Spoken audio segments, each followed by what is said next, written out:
Se vino la noche copándose al sol y sobre los campos su manto tendió. El ojo en la luna se puso a brillar, pagó de los gauchos a la oscuridad.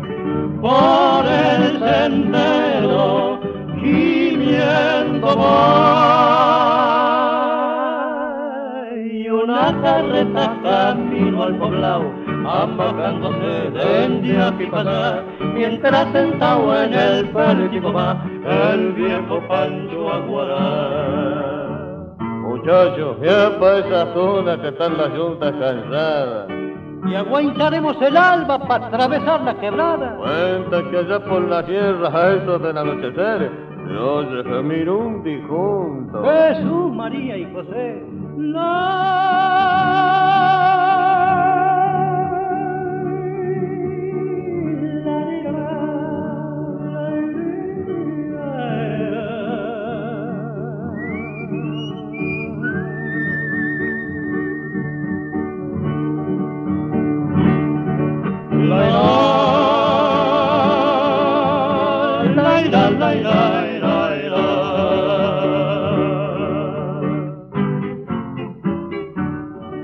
Campeando un cariño por la tierra va, el alma de un gaucho cansado de bajar.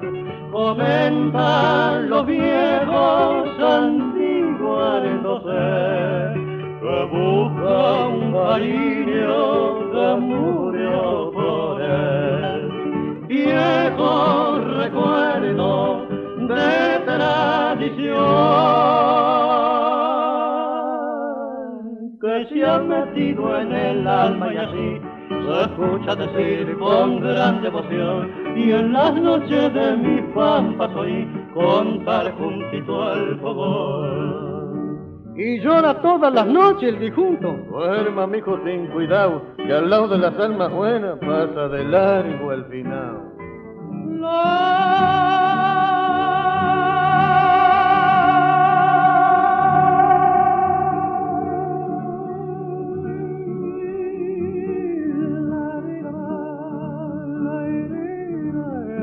Ave María Purísima.